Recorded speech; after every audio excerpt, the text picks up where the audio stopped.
Okay, so you're here because you want to overcome performance anxiety and get yourself singing on stage.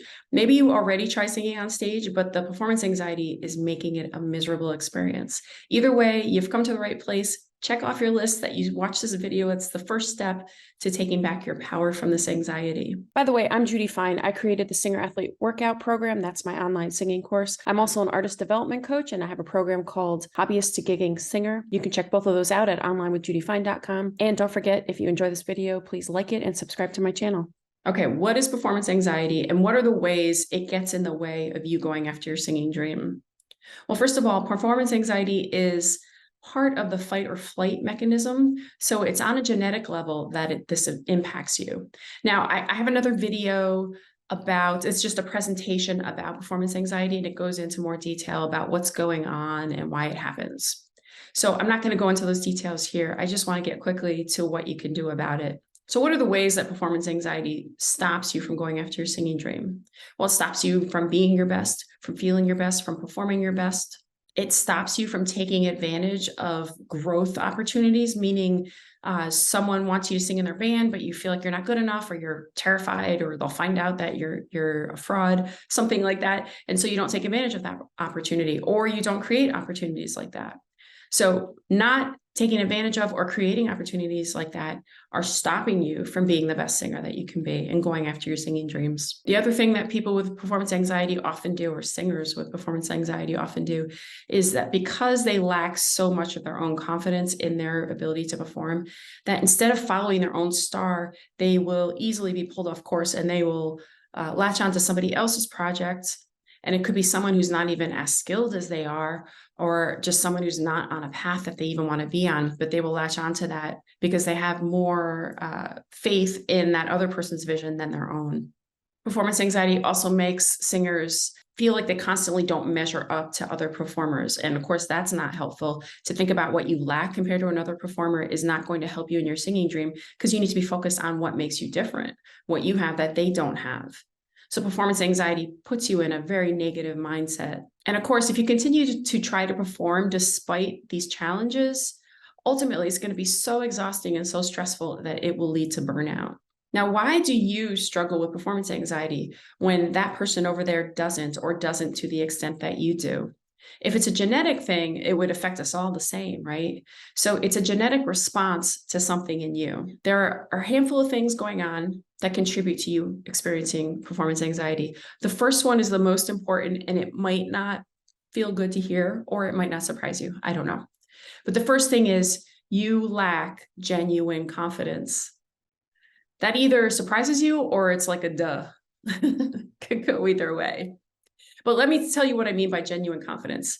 Genuine confidence is confidence in who you are, no matter what you're doing or where you are. It's knowing who you are.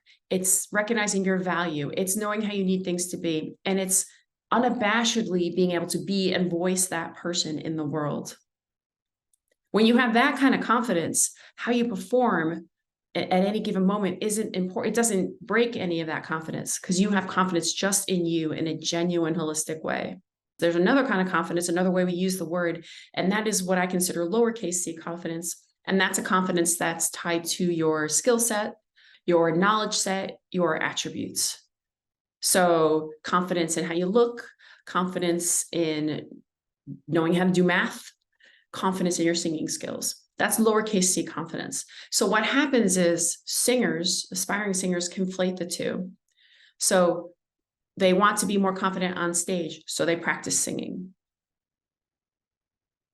Singing is lowercase c confidence, and it is not going to do anything to improve your genuine confidence. In a similar fashion, the third reason that you might deal with performance anxiety is that singers conflate their singing skills with their performance skills. If you want to be a great performer, you have to practice performing. It is its own skill set.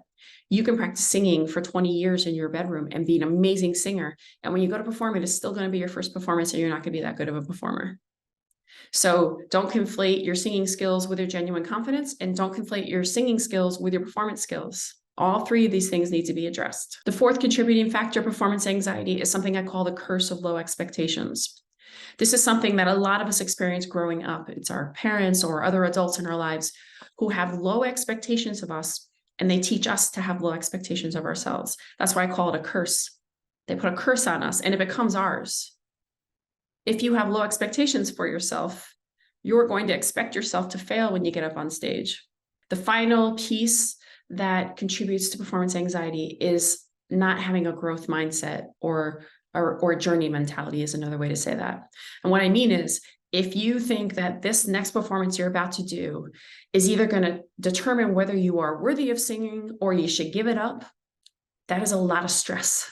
So if you're not working with a growth mindset or a journey mentality, that's going to add to your performance anxiety.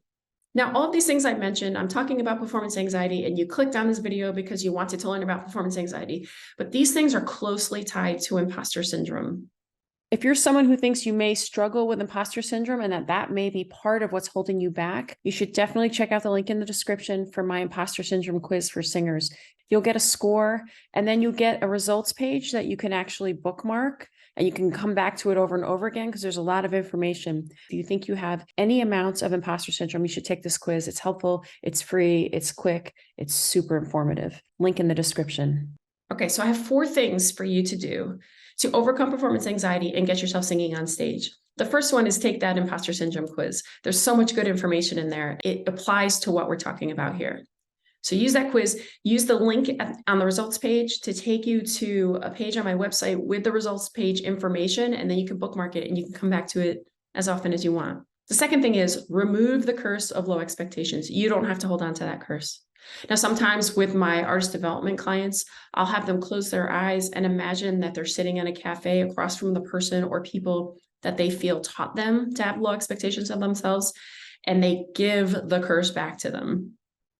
You don't have to do that, but that is a great way to do that. Even if you just do it in your mind, even if you have a conversation with the person, even if you journal about it, whatever it is, figure out who taught you to have low expectations for yourself, and then give that expectation or those low expectations back to them and start expecting more of yourself. You're totally capable of it. 3, make sure you're going after lowercase c confidence, so your singing skills and performance skills, etc., and your capital C confidence, your belief in yourself, your sense of not answering to anybody else, those things that make you who you are, that mean even if you get up on stage and you forget your lyrics, you still have confidence in yourself because you have genuine confidence in who you are, and it's not tied to anything that you do.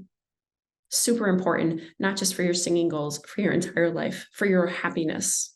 In line with that, start stretching your comfort zone. So if you want to get up on stage and you never have, and the thought terrifies you, you can start by singing to a karaoke track in a closed bedroom with somebody else in the house.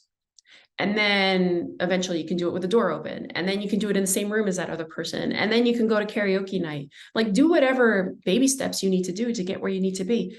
You have genuine confidence now. You don't answer to anybody else. So do it however you want. And if anybody else has judgment about them, screw them. You can do this. You can overcome performance anxiety and get yourself singing on stage. Thanks for watching this video. Remember to subscribe, use the links in the description, and check out these other videos. I'll see you next time.